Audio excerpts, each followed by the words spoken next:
اس video کو آپ ضرور دیکھیے، شاید یہ آپ کی، میری یا کسی اور کی کہانی ہو۔ ایک صاحب فرما رہے تھے کہ افریقہ کے ساحل کے کنارے ایک چھوٹا سا شہر تھا۔ وہاں پر لوگوں نے مسجد بنائی تھی اس محلے میں، اور محلے میں ایک حافظ تھے، اس لیے اس حافظ کو لوگوں نے پیش نماز بنا دیا تھا، پیش امام۔ لوگ مسجد کو جاتے تھے، نماز پڑھتے تھے، اور اس پیش امام کی بڑی عزت کرتے تھے، سے ایک تو حافظ تھے اور دوسرے پیش امام تھے۔ رسم یہ ہوا تھا کہ رمضان کے مہینے میں کوئی نہ کوئی پیش امام صاحب کو افطار کے لیے اپنے گھر پر دعوت دیتا تھا۔ ایک صاحب تھے جو بڑے نمازی تھے اور ہمیشہ اذان سے پہلے مسجد کو پہنچ جاتے تھے، اور ان کی صحیح یہ تھی، تلاش یہ تھی ان کی کہ ہمیشہ پیش امام کے پیچھے صف اول میں نماز ادا کریں۔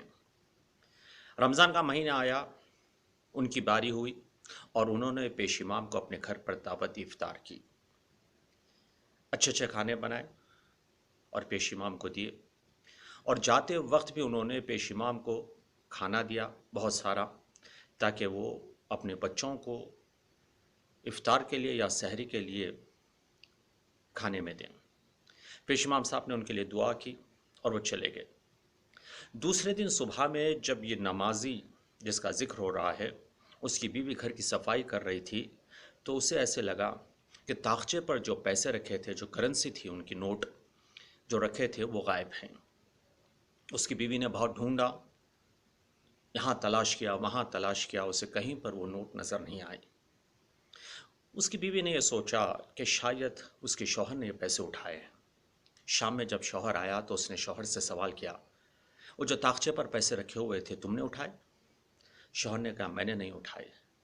تو بہت ڈھونڈنے کے بعد اس کی بیوی نے کہا، دیکھو اس گھر میں میرے اور تمہارے سوا تو کوئی نہیں، اور ایک چھوٹا سا بچہ جھولے میں، وہ بھی تو اٹھ کر جھولے سے نکل کر پیسے نہیں اٹھا سکتا، تو بس ایک پیش امام صاحب تھے جو یہاں پر آئے تھے، اور کل ان کے آنے سے پہلے پیسے طاقچے پر رکھے ہوئے تھے، اور ان کے جانے کے بعد ہی پیسے غائب ہو گئے، تو ہو نہ ہو پیش امام صاحب نے یہ پیسے چرائے ہیں۔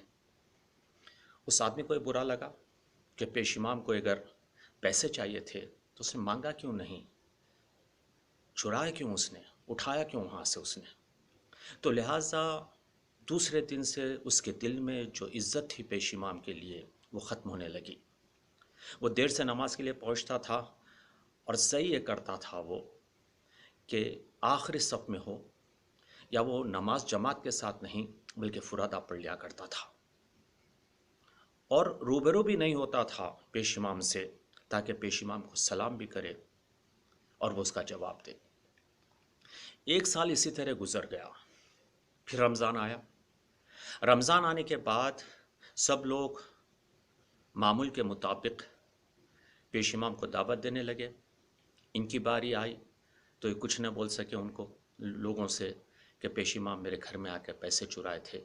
وہ مجبوراً خاموش رہے، اور انہوں نے پیش امام کو دعوت دی۔ پیش امام ان کے گھر پر آئے۔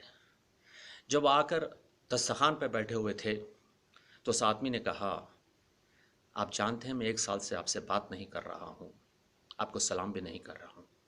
تو پیش امام نے کہا، ہاں میں بھی پوچھنا چاہتا تھا، بات کیا ہے؟ تو اس نے کہا، ایک سال پہلے جب آپ یہاں پر آئے تھے تو طاقچے پر پیسے رکھے ہوئے تھے، کیا وہ پیسے آپ نے اٹھائے؟ پیش امام نے سوچا، کہا ہاں میں نے پیسے اٹھائے۔ تو اس نے جھٹکا، پیش امام صاحب آپ کو اگر پیسے کی ضرورت تھی تو ہم سے مانگ لیا ہوتا، آپ ان پیسوں کو چرائے کیوں؟ تو پیش امام رونے لگے۔ جیسے وہ رونے لگے تو ان کی بیوی نے کہا، آپ رونے کی کیا ضرورت ہے، ہم نے تو آپ کی عزت کہیں پر برباد نہیں کی، ہم نے کسی سے نہیں کہا کہ آپ نے پیسے چرائے، ہم نے آپ کی آبروداری کی، اب رونے کی کیا ضرورت ہے؟ تو پیش امام نے کہا، میں اس لیے نہیں رو رہا ہوں کہ میں نے پیسے اٹھائے، میں اس لیے رو رہا ہوں کہ ایک سال ہو گئے اس واقعے کو، اور آپ لوگوں نے گھر میں قرآن تک نہیں کھولا۔ اس دن جب آپ لوگ کچن میں تھے اور کھانا بنانے میں مصروف تھے تو ہوا کا جھونکا آیا کھڑکی سے اور وہ نوٹ اڑنے لگے، تو میں نے سوچا کہیں پر گر جائیں گے۔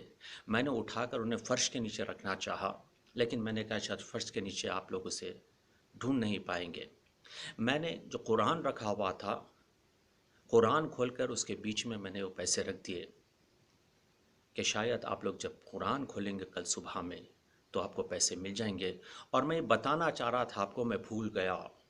افسوس یہ ہے کہ آپ لوگ کیسے مسلمان ہیں، مسجد تو آتے ہیں، نماز تو پڑھتے ہیں اور پھر افطار بھی دیتے ہیں، لیکن 1 سال ہو گیا آپ لوگوں نے گھر میں قرآن تک نہیں کھولا۔